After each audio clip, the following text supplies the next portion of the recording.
This week's episode of Pop Culture Reference is brought to you by the UWM Professional Cinema Society's new member meeting. This is going to be this Wednesday at 7 p.m. on the third floor of the UWM Union. Come by and join us, ask us some questions, and we will have some free pizza. Listen to that sales pitch. What can I say? Broadcasting live from the Springfield Dog Track on Christmas Eve. It's Pop Culture Reference, your one-stop reference for all things pop culture. I'm Ricardo. Hi, hello. I'm Seamus Connolly. And I'm Garrett Strother. How do you do, gentlemen? What's up? It's Christmas time. It's Christmas Eve right now as we're recording. Wonderful. Real quick, before we get started on today's episode of the show, we do want to issue an apology for the tardiness of last week's episode. We recorded it on time, but because we are in college it has been finals time. Finals, man, they mess up everybody. We have not had time to edit it yet. It will be up by the time this episode goes out. It'll be a nice double header. Yeah, the only thing that we're really late on is Mandalorian, because news is news. Yeah. But so we are sorry for that. We know that some of our listeners reached out to us and asked where the latest episode of the podcast was, and that's why. We just haven't had time to edit it, so we're so sorry about that, but think of it this way, you get two. It's a Christmas miracle. Exactly. It's a double feature. Love it. All right, so let's jump into news. There's only a couple of things that I've got this week, but one of them I thought I'd like to hear your thoughts on. Bob Iger recently said that he wants to buy James Bond, that he's interested in buying the James Bond franchise. Bob Iger, for those of you who are not aware, CEO of Disney. Bob needs to cool it. He really does, I think. I don't know. It feels like a little out of place. I don't want a Disney'd up 007. No, I don't know. Because it's going to be so safe, and it's going to be... Yeah, I know this is Daniel Craig's last hurrah here with No Time to Die, but the tone of James Bond has taken such like a darker, way more messed up than like when it was Connery, screwing women and drinking martinis all the time. Daniel Craig is still doing that, but he's sad about it, and it's very... He's still doing that, but he's not enjoying it. Yeah, exactly. Both the character and Daniel Craig, the actor. He wakes up in a bed with a Bond girl, and he's like, oh, no, my life, this is horrible. Better have a beer at 6 a.m. Exactly. But, yeah, I don't know. I think it's more the phrasing he used. He must have buy James Bond. Made it super sinister. It's like, yeah, James Bond, I wouldn't mind buying that. Yeah, I guess, I don't know. Garrett, what do you think? I don't want Disney to buy any more stuff. I think Disney already has too much stuff. I know that's not exactly a controversial opinion. I'm a big proponent of the fact that I think they should move to doing one-off Bond movies. All of the Craig Bonds are so interconnected that I miss the one-off Bond adventures that Bond was built on. Because a lot of the reason that Idris Elba has been so hesitant to do James Bond is he's like, I don't want to do 5 movies. Yeah, that's fair. Hiddleston doesn't want to do 5 movies. This way, if you're doing just one actor a movie, you could try whatever you want. No, that's an idea. And also, you are going to attract bigger names. You could try a really weird one, like Helen Mirren is James Bond. Yeah, sure. Is she still called James Bond and we're not going to change it up? Like Jamie Bond. Jean Bond. Jane Bond. Jane Bond. That's probably... I believe that's the internet. Just call her 007 and call it a day, That's the new one. I believe... I should know this actor's name. She was Monica Rambeau in Captain Marvel. I believe the idea is that since Bond has retired since the end of Spectre in this new No Time to Die, that she is now 007. Oh, they're going to... I think I saw that. I didn't see that. I love that. My news, actually, is a confirmation on one of my rec centers. I think it was the last rec center. I said that there was rumors and leaks going around about the Resident Evil 3 remake, and that has been officially announced with a really sleek, really nice reveal trailer. Video game. Resident Evil video game. Oh, yes. God, not the movies. Not the movies. It's the games. The biggest thing about that is just that it comes out in 4.5 months, which was... a lot sooner than anybody thought it was going to be. I know you guys don't really play those games, but maybe you should start. They've remastered pretty much enough of them where you could play them all on a PS4. Sorry, Garrett, never mind for you, but Ricardo, you can jump on that. This next bit of news comes to us from SuperSnake96 on Twitter. I already sent this to you guys, and we discussed it a little bit. J.J. Abrams just did an interview where he says that he really wants Disney to release the non-special editions of the original trilogy, which I feel like Abrams is on enough of a corporate leash that he either knows something or Disney is putting out feelers for reaction on that. Because I feel like that's not something Abrams would just go rogue and say. Maybe they were just like, JJ, just like, do an interview, mention this, like, talk about how you'd love to see it again. Just, they're just generating a little hype at this point, I think. I also wonder if this means that because they've said they're taking a break from theatrical Star Wars for a while, in order to fill that box office void, I wonder if they're just going to release one non-special edition a year in theaters.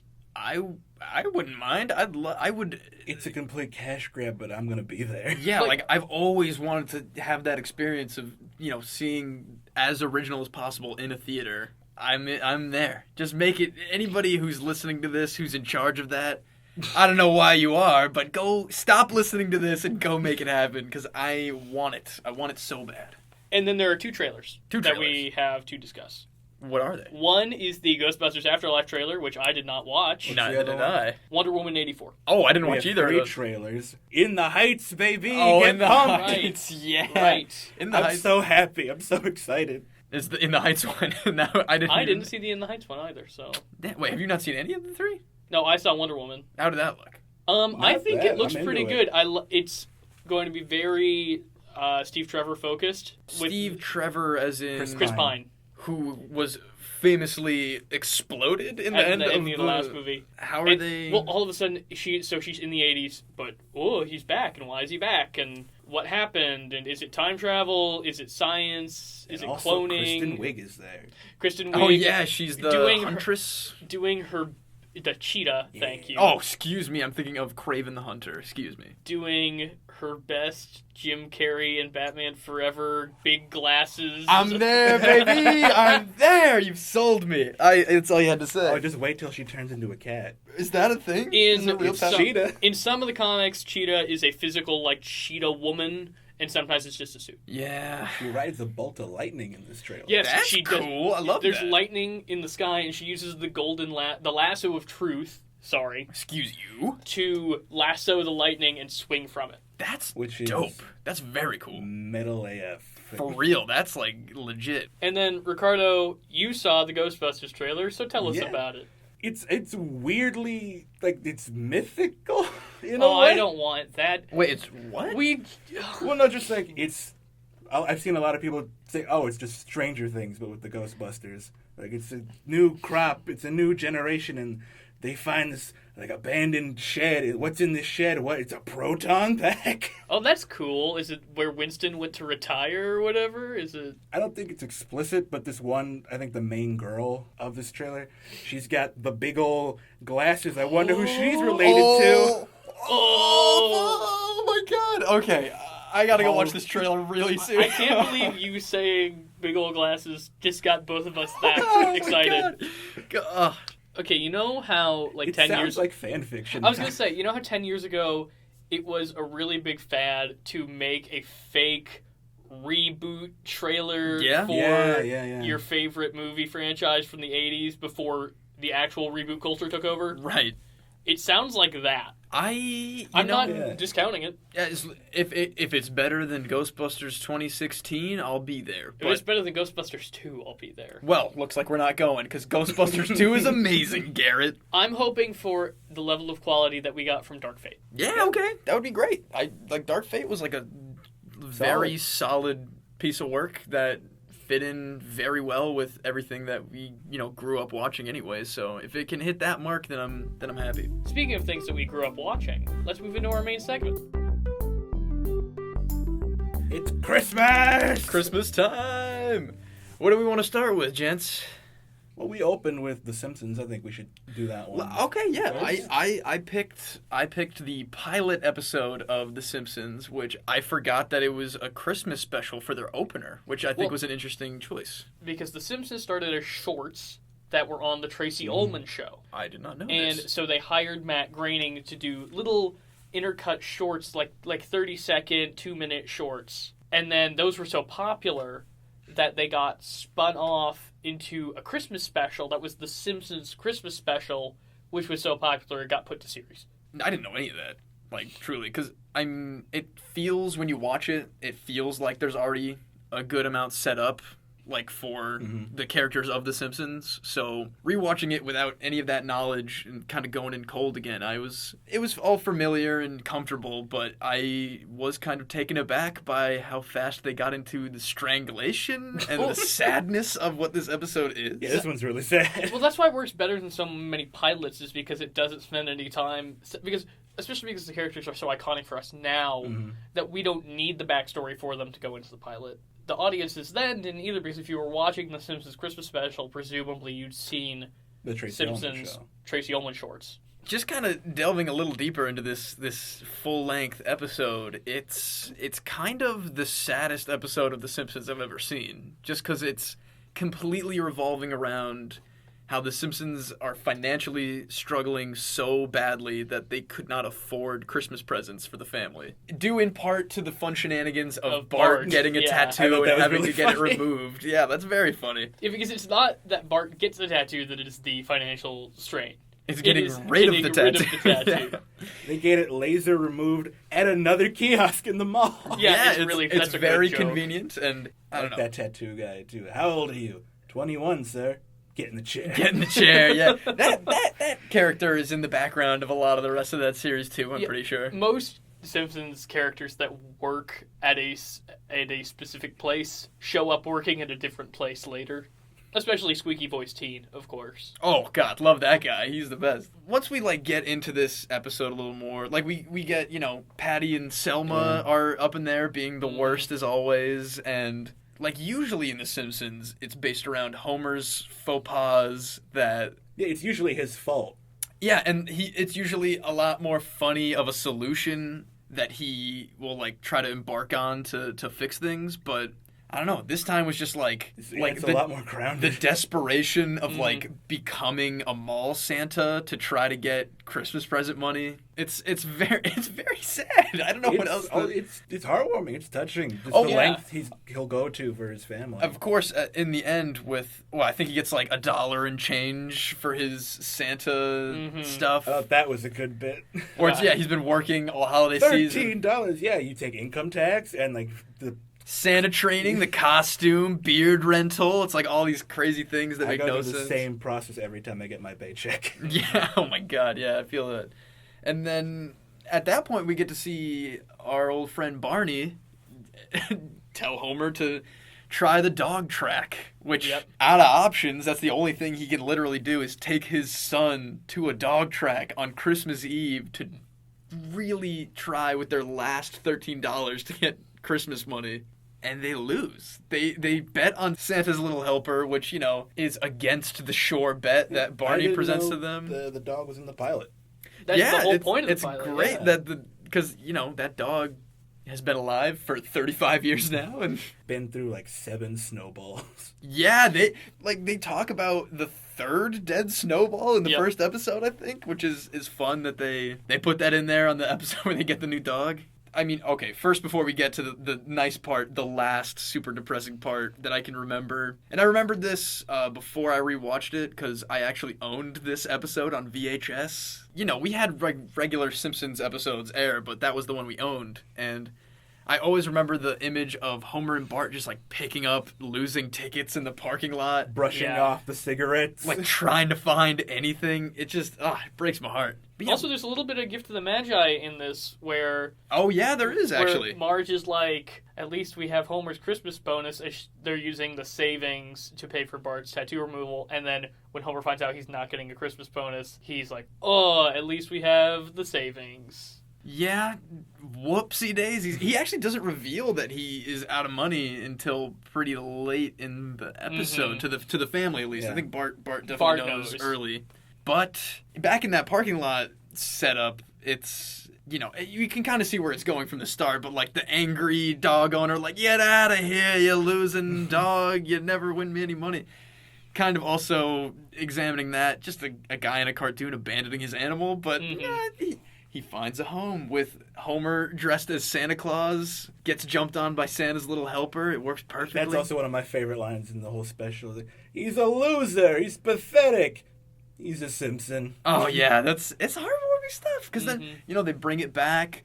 Patty and Selma are ready to, tear Homer's throat out for being a deadbeat father on Christmas, but it all works out for the Simpson family when they get a new member. That's why I like early seasons Homer so much, is because he's not the idiot that the writers got convinced he is so much later in the series. That Homer has depth and cares about his family and is a good father. Like, he's still goofy and kind of stupid, but there's some humanity there. Well, there are beautiful points throughout the series where... Like the Maggie episode that gets memed a lot, like Do It For Her, it's all the pictures Yes. of Maggie. Oh my god, where he knows he's not the brightest, and he knows that he messes up sometimes, but he's always trying to make life better for his family. Which is what makes everything past a certain point of The Simpsons so hard to watch, I think, is because they just make him Peter Griffin. Yeah, that's pretty much what they evolve him into, and that's why.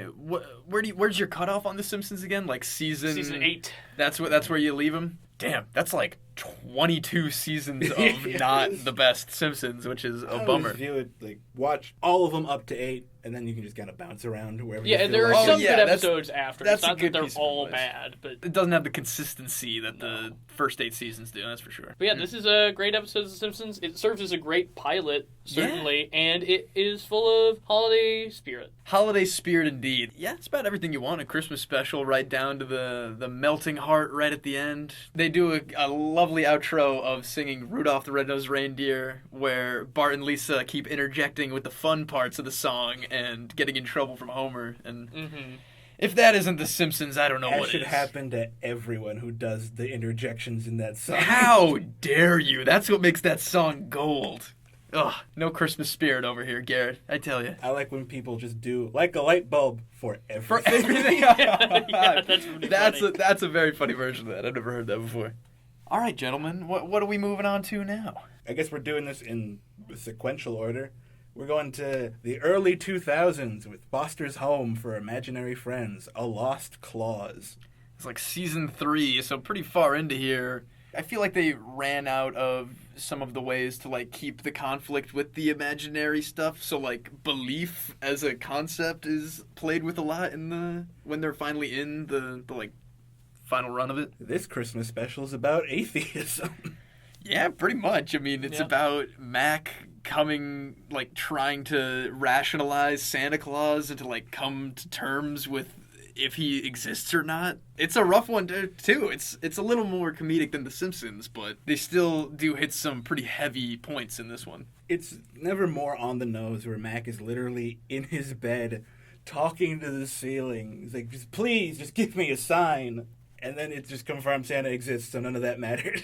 But because like it's also the only place where Santa is seen is in the imaginary friend's home. I thought that was a good bit. It's just a bunch of imaginary. No, Santas but I fighting mean each other. like the evidence of Santa Claus skips over Mac's skips family over Mac's home. home, and it is only in the home for imaginary friends, implying that it's possible that it's only an imaginary facet of Santa Claus is existing. Like, Santa Claus exists because you imagine him to be, because you will him to be, not because he is. Yeah. That opens up a lot. Just if you try to poke at the logic of Foster's for more than 5 minutes, the whole thing falls apart. But I think that's an intentional choice from the creators. Like, I think if they just wanted to have Santa exist, he would have woken up on Christmas morning with his underwear under the tree, the thing that he asks Santa for in his prayer. But no, praise to Santa. He really does. He only finds physical evidence in the home for imaginary friends. I really think that's an explicit choice by creators in order to leave that a little bit more open-ended, a little bit more of something to think about. I like the animation style for this show. I think it's just fun seeing like all these wacky characters, like how they celebrate Christmas. I thought that was very fun visually. There's that very fun... Blue keeps referencing how one of the other imaginary friends said that we get 8 presents, and then it's an imaginary giant dreidel. He's like, just me, actually. Because, Moisha the dreidel, bragging about Hanukkah. I love that. That was very fun. I like when he's pulling the old Christmas Carol bit on Harriman. I just think Harriman's just instant acceptance. Yeah.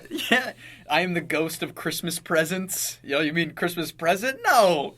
What was the other? There was a really other Bob Marley. Bob Marley instead of Jacob Marley. Jacob Marley. Yeah, very fun stuff. Or in Muppet Christmas Carol, Marley and Marley, as played by Statler and Waldorf. Marley and Me? I never finished that movie, Next so episode. it's Seamus the dog lives all the way through. Yeah, Everybody's I was gonna happy. say it's a happy family movie about a golden retriever that lives forever. I get it. Yeah. The real main point of this one is just that it is the like trying to find evidence of like a higher power from a child who desperately wants Santa to be real. Yeah, I don't know how they got away with this. Just being very explicit, like, is there a God? I don't That's know, up man. to you. It's interesting to see that this like got through on air on Cartoon Network. Because also, it deals with whether or not Santa is real in a very explicit, like, ignoring the subtext of the religious part of it. But even just the idea that you're creating a Christmas episode aimed at children, younger children, where you deal so explicitly for such a long part of the episode where your main character does not know whether Santa exists or not, or in fact says there is no Santa. Yeah. I think that could be potentially upsetting to parents and children of the way that they handle it. So I think it was a risky thing to put on television. I can't quite pinpoint when I found out the Christmas secrets of the world, but like I feel like probably kids who are listening to this episode. Santa is real. Don't ever give up hope. Ask for underwear. I was just gonna say, like, episodes of TV like this were probably what guided me to some certain realizations about Christmas, but The mall Santas are Santa's helpers. And not yeah, Santa exactly. himself. They report directly to the big man himself. That's what I was told. Yeah, I don't know. It's interesting. I'll say that to see such a blatant like wrestling with this very important question on a kids network when that question is so big for kids. Oh yeah. With all the reboot stuff going on, I think a reboot of Foster's would be. I'd watch that. Upped animation, kind of rework the logic so it doesn't fall apart if you think about it for 5 minutes. Right. Could yeah. it be less manic? Truly. It's a lot. But yeah, I I think that's welcome the a point. reboot. It's supposed to be, it's wacky. It's a big imaginary house. I was overwhelmed. Like it, Oh, really? it was too loud. It was too high pitched. It was I sound like an 80-year-old, You but do. like it was too much. And I'm a person who really likes cartoons. That's interesting. I loved that it was Was it so just the much. sheer amount of characters on screen? No, it was mostly Blue running around screaming Yeah. about everything. Every and single I was, thing that That's and happens. he's Blue. Oh boy. And now our most contemporary special, we got the Toy Story that time forgot. oh yeah.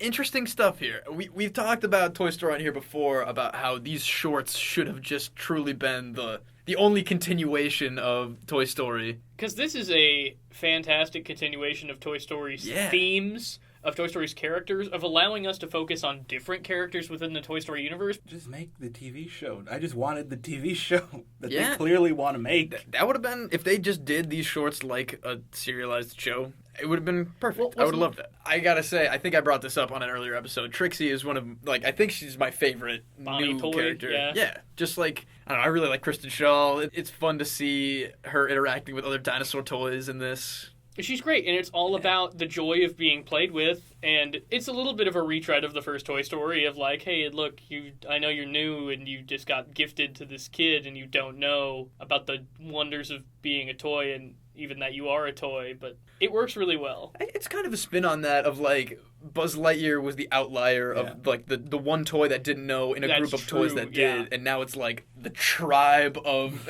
dinosaur warriors are like. Is that like a thing for all toys? Do they all have to go through that existential crisis? According to the Toy Story, everything we've learned in the Toy Story universe so far would suggest that yes, they all have an existential crisis at the beginning. Wow, that's where they believe wild. that they are the toy. That sounds horrifying. Yeah, for real. That's like really messed up. Here's the thing. This is getting into weird territory.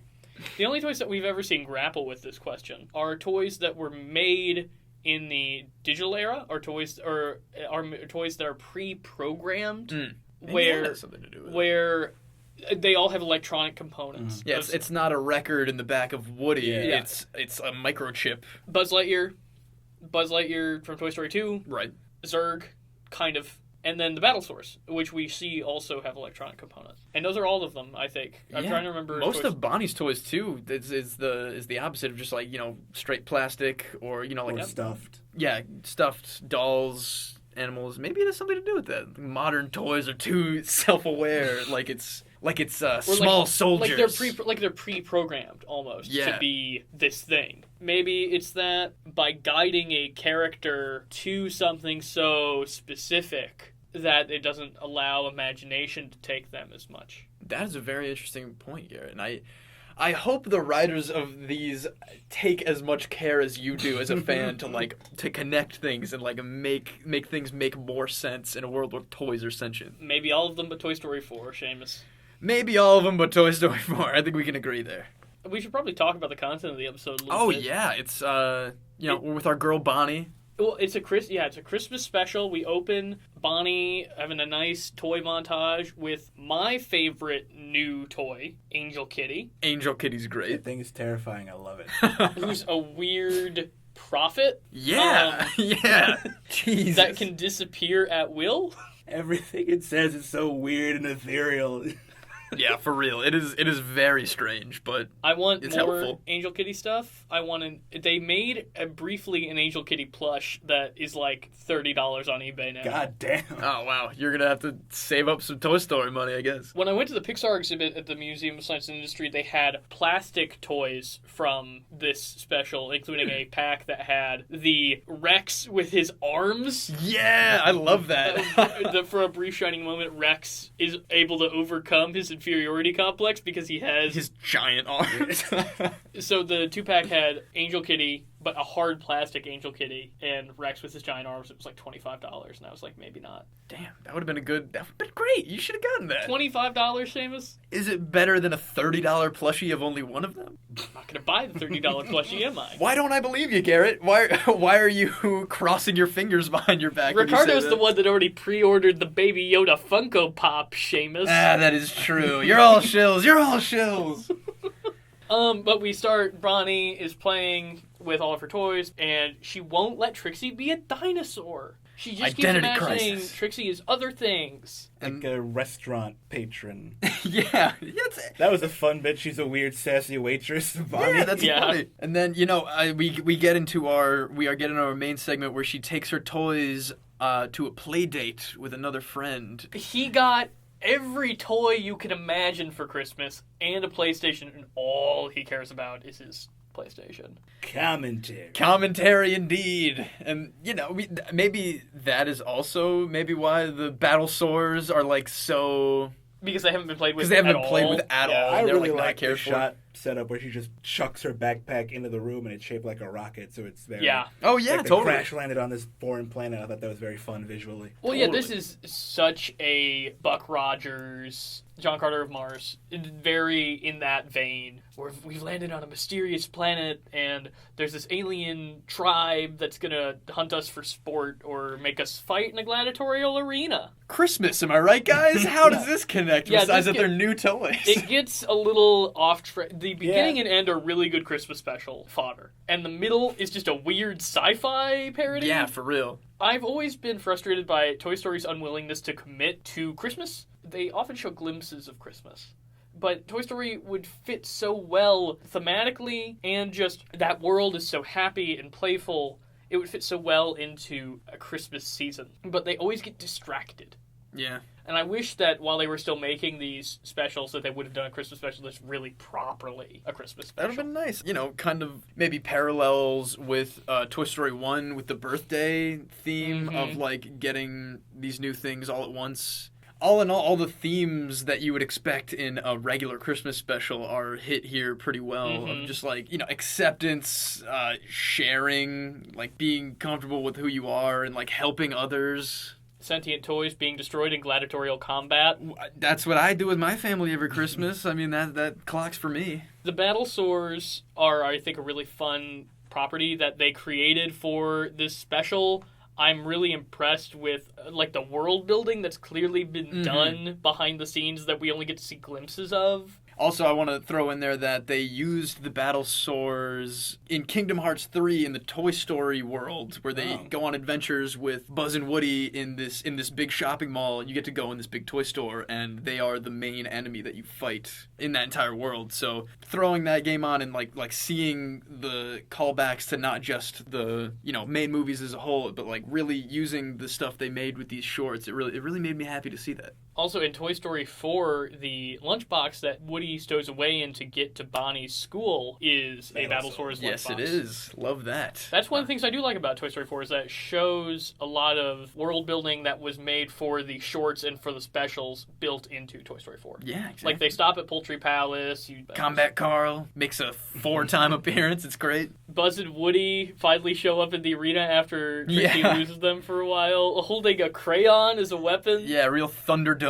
style combat with crayons and stuff, and it's great. I loved that part, even though once you get to the battle arena, you forget that it's like a Christmas thing going on, but it works all the way around once they get through that.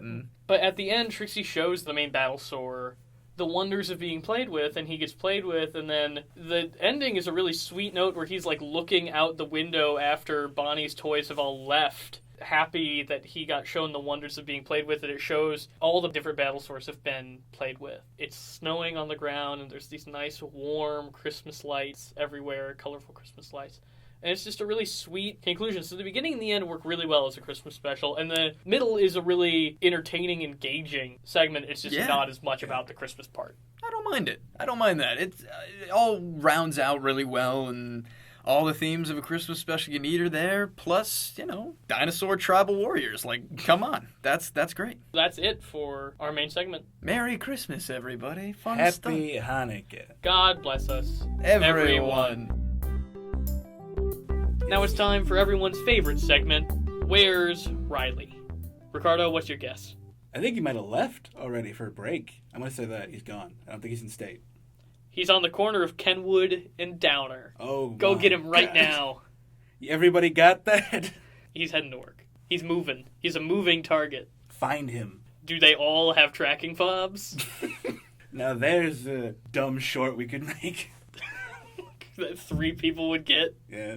Oh, by the way, everybody, we apologize for the constant thudding in the background of this episode. The weight room that is right next to the recording studio that we record in is in use at the moment, and whoever's doing it does not have very good weight handling skills. So we apologize if that's being picked up on mic. But anyway, let's move on to our pop culture reference for the episode. Gift of the Magi. Gift of the Magi. So there is an O. Henry short story called The Gift of the Magi, which I would presume most of you are familiar with, where 2 characters, a husband and wife, are trying to get each other Christmas presents, but they're both very poor, and each of them have one asset of which they are extremely proud.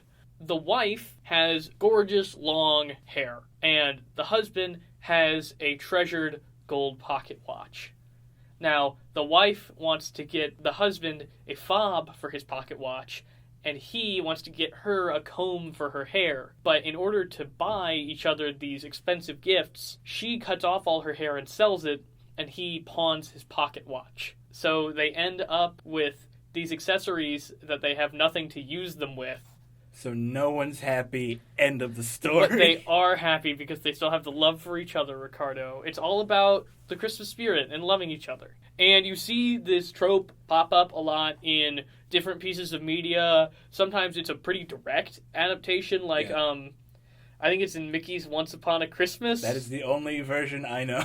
I don't know why that's the only one that's coming to me right now, but then also in The Simpsons, that we just covered, Simpsons Roasting on an Open Fire, the pilot, that is clearly an inspiration for Homer counting on their savings and Marge counting on Homer's Christmas bonus and neither being available to them to buy Christmas presents. So if you can think of any examples of this trope being used in media, please go ahead, tweet us at PCR_podcast or send us an email at popculturereferencepod@gmail.com and let us know what your favorite example of this trope is. Now, on with the show. Now it's time for Mando Bros, where we cover the latest episode of The Mandalorian. This is episode 6, The Prisoner. And I thought it was a pretty good episode. What do you think, Ricardo? I enjoyed it. I like the whole shutting down of the ship and like kind of picking them off one by one. Mm-hmm, absolutely. So yeah, the Mandalorian, he's been called in by an old friend that he used to run with on a job. They're putting a crew together to go do a jailbreak on a New Republic jail cruiser. The crew includes Bill Burr as a jerk mercenary guy. You could say that about every single one of these characters. Every single one of these crew people is just a huge jackass for no reason. But except for the fact that they're bad guys. Like, the whole point is that they're I guess, but I for some reason, I just did not find them enjoyable. I didn't find them enjoyable either, but I don't think we were really... Like, you can be like a jerk and like a bad guy crime person, but still like be enjoyable. We weren't supposed to like them, so I didn't take umbrage with that. So we have Bill Burr. We have a droid named Zero, played by Richard what's his name? The guy from the 8 Crowd. You know who I'm talking about. Not Chris O'Dowd. Okay, the guy with the hair. I know what you're talking about. He also directed Submarine. Oh, okay. He's really funny, that actor, and he's the voice of the droid. So they're just gonna find either British or New Zealand comedians to be droids. Clancy Brown is the devil? Yeah, the devil... I can't remember what that species is called. It's like Devilorians or something. Oh, it's that on the nose. It's that on the nose, because they named it back when they were making Episode 4, because that species is in the cantina. Yeah, Clancy Brown, who is a great character actor. I love seeing him pop up and stuff.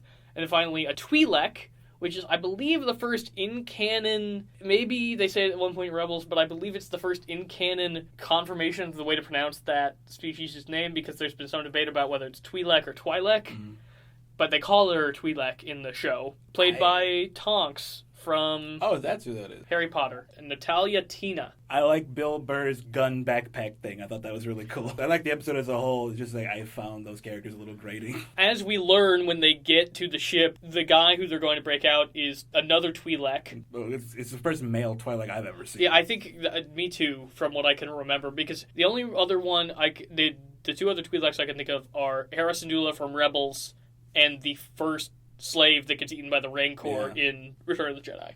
They break him out of prison, and then they find out this is also an elaborate revenge plot, because we don't get the backstory, but essentially the Mandalorian used to run with this crew and is the reason this Twi'lek ended up in prison to begin with.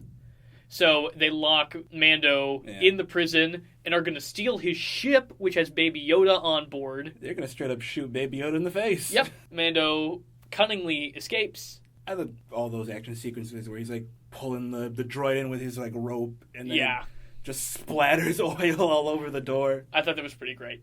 But it's basically a horror movie for a little while where he's just trapping them and really picking them off one by one. I liked it, especially, I think it was when Bill Burr's character is walking down a hallway and there's a strobing white light in the hallway behind him. Every time the white light flashes, the Mandalorian slightly closer to him. It's also just a very horror movie edit where he screams and it cuts to like something else. Yep. They never show the Mandalorian actually harming any of them.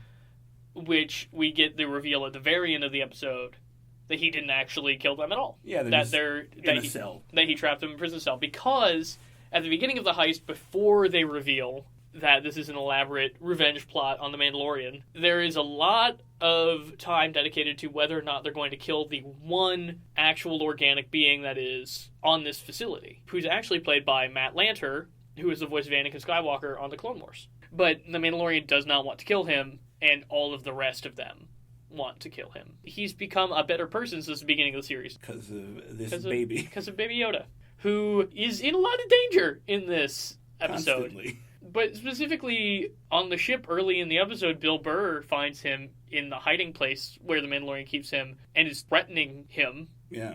And also, when they come out of hyperspace, drops him. Yeah, that's right. Like, drops the baby. And I literally shouted, "No Baby Yoda," when he dropped the baby. How many episodes are left again? So we've got 2 more episodes left. Ooh. I'm hoping the last 2 are more connected. I'm kind of digging this anthology. Yeah, I was going to say, I don't know what we're building towards. I don't know. I kind of wish that we'd been getting a little bit more of that, because we know Carl Weathers is still out there. And we saw him on a hologram a little bit. Like, it was the episode 2/episode 3 transmission that he sent the Mandalorian. they reminded us that Carl Weathers is still out there. Yeah. And also we got whatever mystery character was looking over Ming-Na Wen at the end of the last episode. But I thought this was a really well-directed episode. It had a lot of really good action in it, a lot of tension, and also we're learning a little bit more about the Mandalorian's past as, like, a mercenary / bounty hunter. Oh, yeah, the helmet thing, they're really leaning into that, so it's going to come off.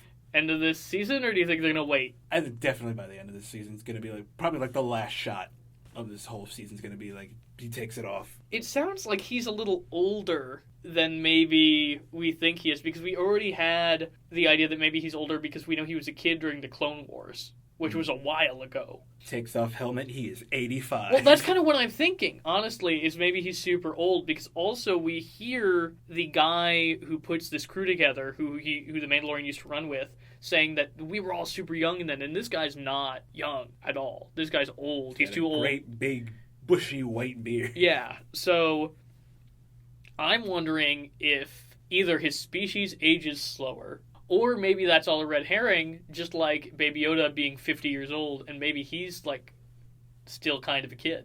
He's 17. Yeah, something like that. I think definitely we could be in for a big surprise about what age he is.